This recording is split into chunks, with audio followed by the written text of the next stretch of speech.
Le psaume 35 est un psaume de David pour implorer Dieu de se lever en votre faveur pour combattre vos ennemis. Nous allons voir comment l'utiliser et ensuite nous pourrons prier ensemble. Vous avez un raccourci pour passer directement à la prière. Le psaume 35 est un psaume très puissant pour détruire vos ennemis. C'est un grand psaume pour le combat spirituel. Parfois, les défis et les épreuves de la vie sont si forts que leur faire guerre devient si fatigant. Vous vous sentez si confus et si faible que vous ne savez vraiment pas quoi faire. J'ai connu des situations où je n'ai fait que pleurer parce que j'étais si effrayé, si fatigué, si confus. Mais Dieu est toujours resté fidèle. Tout ce qu'il voulait, c'était que je lève les yeux et que je réalise que Dieu est toujours avec moi, quoi qu'il arrive. Si vous traversez des difficultés qui peuvent vous sembler trop dures à résoudre, la bonne nouvelle, c'est que lorsque nous appelons avec ferveur, Dieu nous répond. Il nous entend. Parfois, il faut être désespéré dans son appel. Quelqu'un qui est dans un réel besoin ne se sent pas détendu. Il ne mange pas 3 fois par jour confortablement. Quelle est la signification du psaume 35 ? Peut-être que vous avez déjà vu une femme ou un homme célibataire qui a désespérément besoin d'un partenaire de vie. Peut-être même qu'ils vont jusqu'à faire semblant de correspondre aux attentes l'un de l'autre pour pouvoir se marier. Et lorsque nous sommes dans le besoin, parfois nos paroles dépassent nos désirs profonds. Je me souviens qu'il y a quelques années, une amie qui disait vouloir se marier, mais son attitude disait autre chose. Elle ne prenait pas les prières de mariage au sérieux. Au fond de moi, je savais qu'elle n'était pas prête pour le mariage, mais pourtant sa bouche disait toujours qu'elle était prête à se marier. Comme je m'y attendais, son mariage n'a pas tenu plus de quelques mois. Lorsque nous sommes vraiment prêts, notre corps et notre esprit ne font plus qu'un. Le psaume 35 est l'une de ces écritures que vous pouvez utiliser pour faire la guerre à vos ennemis. Le psaume 35 est une écriture sacrée de combat spirituel que vous pouvez utiliser pour implorer Dieu de se lever en votre faveur contre vos ennemis. Une façon puissante d'utiliser le psaume 35, c'est de pleurer et de crier le psaume au milieu de la nuit de tout votre cœur. Il y a 3 leçons importantes à retenir du psaume 35.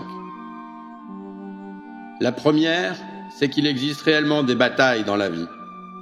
Les Corinthiens le justifient davantage, car les armes de notre combat ne sont pas charnelles. Elles sont puissantes par Dieu pour abattre les forteresses. On ne se prépare pas au combat pendant le combat, mais on se prépare avant. En tant que chrétiens, nous devons vivre préparés. Le choix de départ d'une vie préparée est de vivre une vie pure, afin que Dieu vous entende chaque fois que vous l'appelez. Une autre façon de vivre préparé est de prendre le bouclier de la foi et de ne pas laisser la parole de Dieu s'éloigner de vos lèvres, mais de toujours la méditer. La deuxième leçon à tirer du livre du psaume 35 est que Dieu est là pour répondre à chaque fois que vous appelez de votre cœur. Souvent, lorsque nous sommes confrontés à des défis, Dieu est notre dernier espoir. C'est lorsque tout espoir est perdu que nous nous rappelons que Dieu est avec nous. Un peu comme un homme qui cache de l'argent quelque part, l'oublie, et après bien des difficultés, il se souvient qu'il avait caché de l'argent quelque part. Dieu devrait être la première personne vers laquelle vous vous tournez à tout moment, pas un parent ou un meilleur ami. Le troisième enseignement du psaume 35. Croyez et remerciez Dieu en sachant qu'il a répondu à vos prières. À la fin de tout cela, David s'est réjoui et il a glorifié Dieu parce qu'il sait que Dieu prend plaisir à la prospérité de son serviteur. Nous allons maintenant prier ensemble le psaume 35 Vous pouvez le réciter avec moi, le prier avec ferveur. Si vous êtes d'accord, pensez à mettre un pouce pour nous aider et aider ceux qui ont besoin du psaume 35. Prions ensemble le psaume 35. Plaide ma cause, Seigneur, avec ceux qui luttent contre moi. Combat ceux qui me combattent. Saisis le bouclier et la cuirasse, et tiens-toi debout pour me secourir. Tire aussi la lance, et arrête le chemin de ceux qui me persécutent. Dis à mon âme, je suis ton salut. Qu'ils soient confus et honteux ceux qui en veulent à mon âme, qu'ils reculent et soient confondus ceux qui me font du mal. Qu'ils soient comme la balle au vent et que l'ange de l'Éternel les poursuive. Que leur chemin soit obscur et glissant et que l'ange de l'Éternel les persécute. Car c'est sans raison qu'ils ont caché pour moi leur filet dans une fosse, qu'ils ont creusé sans raison pour mon âme. Que la ruine vienne sur eux à l'improviste, et que le filet qu'ils ont caché se prenne lui-même, qu'il tombe dans cette ruine même.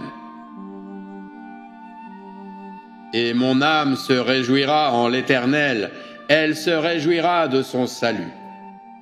Tous mes os diront, Seigneur, qui est semblable à toi, qui délivre le pauvre de celui qui est trop fort pour lui, le malheureux et l'indigent de celui qui le dépouille. De faux témoins se sont levés. Ils m'ont imputé des choses que je ne savais pas. Ils m'ont rendu le mal pour le bien jusqu'à la ruine de mon âme. Quant à moi, quand ils étaient malades, j'étais vêtu d'un simple sac. J'ai humilié mon âme par le jeûne, et ma prière s'est retournée en mon propre sein. Je me suis comporté comme s'ils avaient été des amis ou des frères. Je me suis courbé lourdement comme quelqu'un qui pleure sa mère. Mais dans mon malheur, ils se sont réjouis et se sont rassemblés. Les abjects se sont rassemblés contre moi sans que je m'en aperçoive. Ils m'ont déchiré et n'ont pas cessé de le faire. Avec les moqueurs, les hypocrites et les impies, ils ont grincé des dents contre moi. Seigneur, jusqu'à quand regarderas-tu? Protège mon âme de leur destruction. Sauve ma vie de ces lions prédateurs. Je te louerai dans la grande assemblée. Je te célébrerai au milieu d'une multitude de gens. Je te louerai au milieu d'un peuple nombreux. Que ceux qui sont mes ennemis ne se réjouissent pas injustement à mon sujet, et qu'ils ne clignent pas de l'œil ceux qui me haïssent sans cause. Car ils ne parlent pas de paix, mais ils fomentent des choses trompeuses contre ceux qui sont tranquilles au pays. Ils ouvrent largement la bouche contre moi et disent « Ah, ah, notre œil l'a vu !» Tu l'as vu, Seigneur, ne te tais pas, Seigneur, ne t'éloigne pas de moi. Lève-toi et réveille-toi pour me faire justice, pour ma cause, mon Dieu et mon Seigneur. Juge-moi, Seigneur, mon Dieu, selon ta justice, et qu'ils ne se réjouissent pas à mon sujet. Qu'ils ne disent pas dans leur cœur, « Ah, c'est ce que nous voulions », qu'ils ne disent pas, « Nous l'avons englouti ». Qu'ils soient honteux et confondus tous ensemble, ceux qui se réjouissent de mon malheur, qu'ils soient revêtus de honte et de déshonneur, ceux qui s'élèvent contre moi. Qu'ils poussent des cris de joie et qu'ils se réjouissent, ceux qui sont favorables à ma juste cause. Qu'ils disent sans cesse que l'Éternel soit glorifié, lui qui prend plaisir à la prospérité de son serviteur. Et ma langue parlera de ta justice et de ta louange chaque jour.